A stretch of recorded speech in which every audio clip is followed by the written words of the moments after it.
these columns is that it was set under enormous pressure. It didn't get through the surface. Like what's happening in Honolulu at the moment, is in Hawaii, is that we've got the volcanic eruption, we've got the magma flowing down, knocking over houses. Everyone's familiar with that? Yeah. Well, if you're not, just pretend you are. Well, that's this stuff, but this stuff didn't get through the surface, so it had to set without oxygen about 1 kilometre underneath. Most of the major mountains are Tassie made out of it, like Mount Wellington, of course. The caves, you're going to find today on this tour, hundreds of caves, and they're constructed, this magma is squirted up and it's pushed around some old softer rock, and the softer rock's been eaten out by the waves. And that's only in the last 10,000 years, which is not that long ago, because the water level has rose up to eat the soft rock away.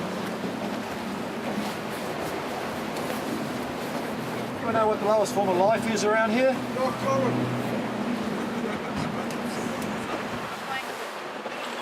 Just getting down there, but the minuscule algae. And algae and plankton and phytoplanktons, all those things are busy changing carbon dioxide, using sunlight to change carbon dioxide into oxygen. During your lifetime, more than half the oxygen you breathe comes from the sea. There is a byproduct, it's called chlorophyll, it gives the water a green tinge.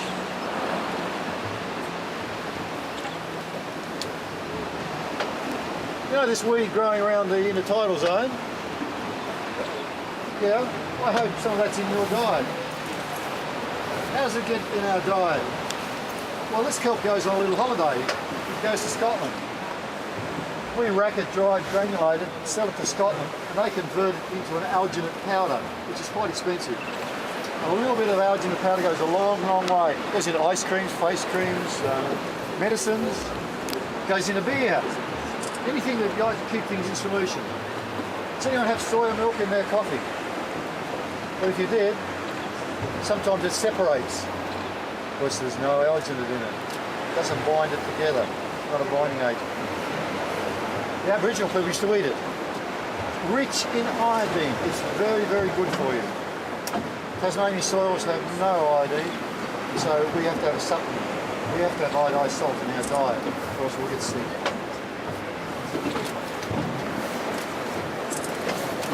Is that gold? Gold? Yep. This is Old National Park. Yeah, this is National Park. Then here about another 3 or 4 kilometres, then it goes into Coastal Reserve, then down Boral Head, it's back to National Park again.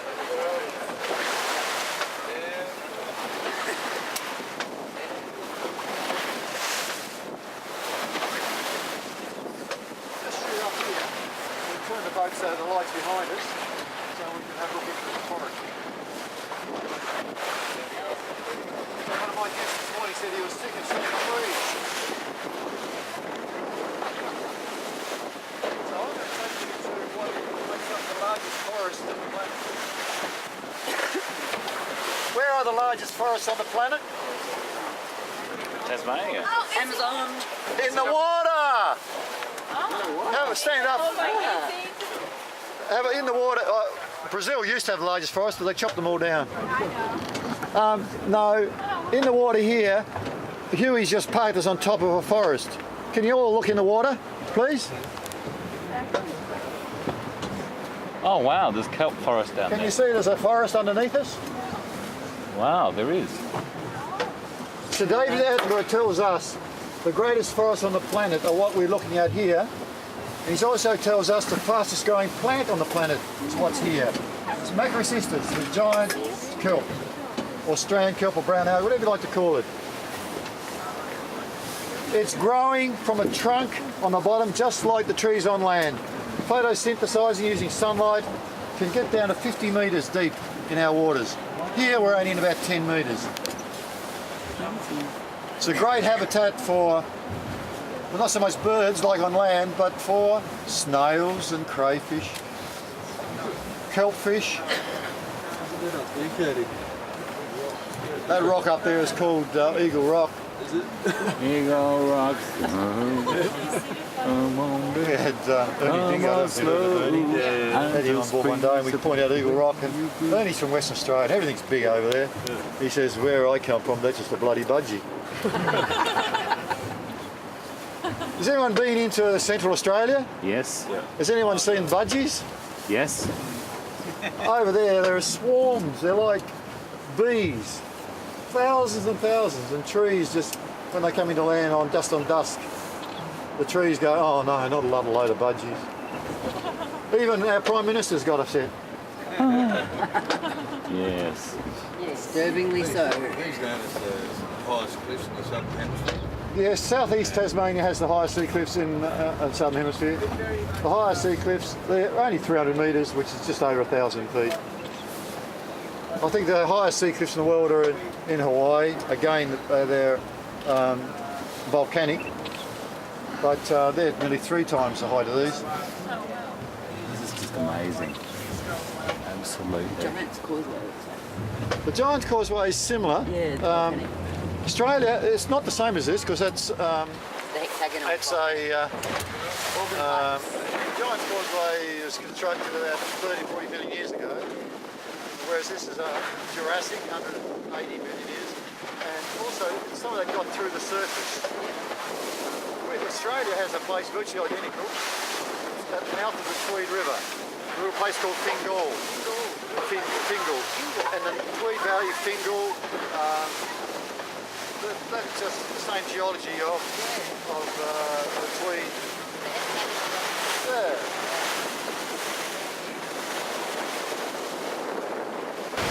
Recreational licence says we get 3 crayfish and 10 of these a day, $70 a year. But it means getting wet. 18 in the summer, down to about 8 in the winter. Abalone, if you cook it right, it's absolutely beautiful. If you cook it wrong, chuck it away, it's doing the rest. Recreational license. When you're doing like that, it sings my finger. Hot oil, garlic, butter, chili, garlic, ginger. Get a great.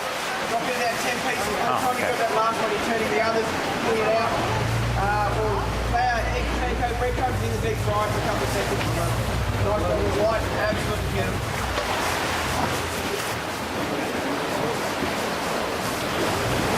Wow. How amazing is this place? Love it. Around this corner there's some cormorants just here on the rock. Look at them. You're wondering, what the hell? Yep. Very good. If you cook it right, it's good. If you cook it wrong, it goes really chewy and rubbery. So it's very, very quickly cooked. How do I cook it? I do mine hot oil, garlic, butter, chili, ginger, garlic, and cut it out that thick. Tap it with the meat mallet, and then drop it into hot oil and garlic and butter. Drop in 10 pieces, and then by the time I drop that last one, I'm turning those others in, and then pulling it out. Or I do it in the deep fryer, a little deep fryer, roll it in flour and egg, and then into the Asian breadcrumbs, pancake breadcrumbs, and then just a couple of seconds in the deep fryer, and then just some nice sauce or something like that, just to have with it. Yeah, but very, very quickly. So all you're doing is trying to heat it up. It's very similar to calamari, yeah.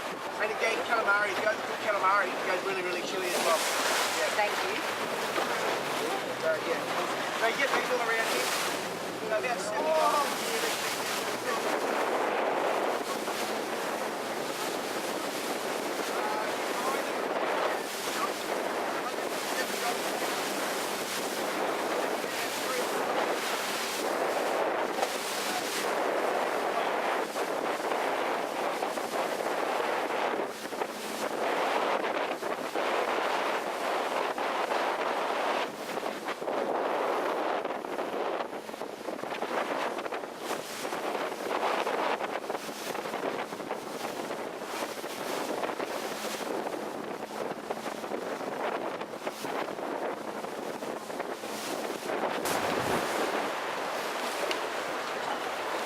These cliffs are absolutely amazing.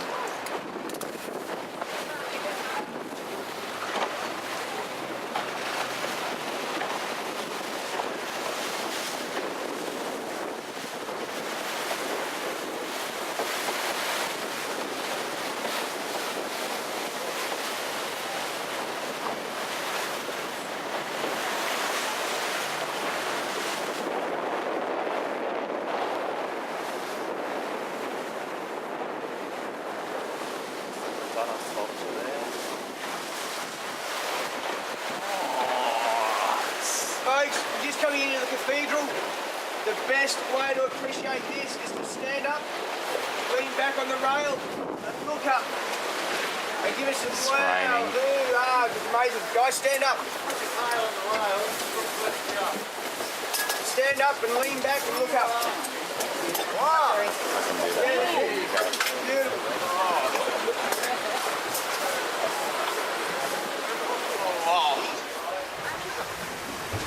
Wow. Yep. Looking over the side as well. We look for the crayfish from the top and then jump in and get them. So it means less time in the water. This is just absolutely How deep is it? amazing. About 8 metres. Collie says you can jump once from the top. Oh my god. It's bloody tall, isn't it?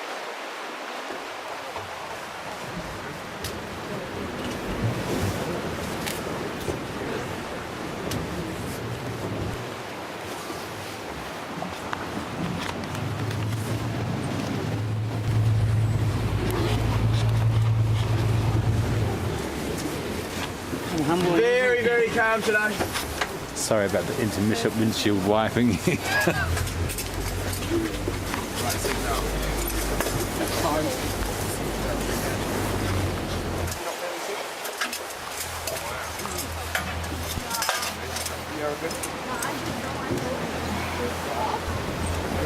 Don't stop for this.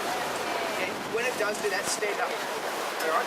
So stand up at any time when we stop, just when we're going fast and then you're sitting down. So if you feel funny when the boat Okay. stops, Yeah. stand up. Come on in, Bob. Have you got a plan, Colin?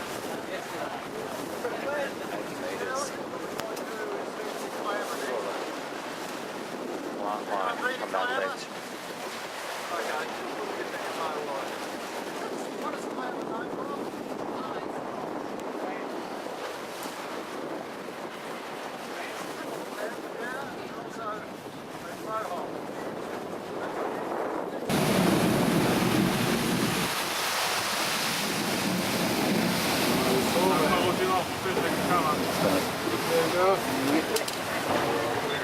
I'm trying not to get my camera wet. There's a big K under there. It's causing that. Didn't get me.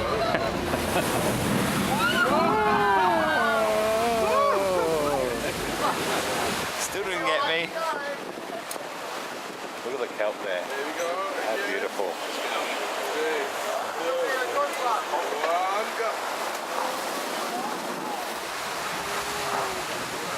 So there you go, there's the blow hole. Oh my god, what's that?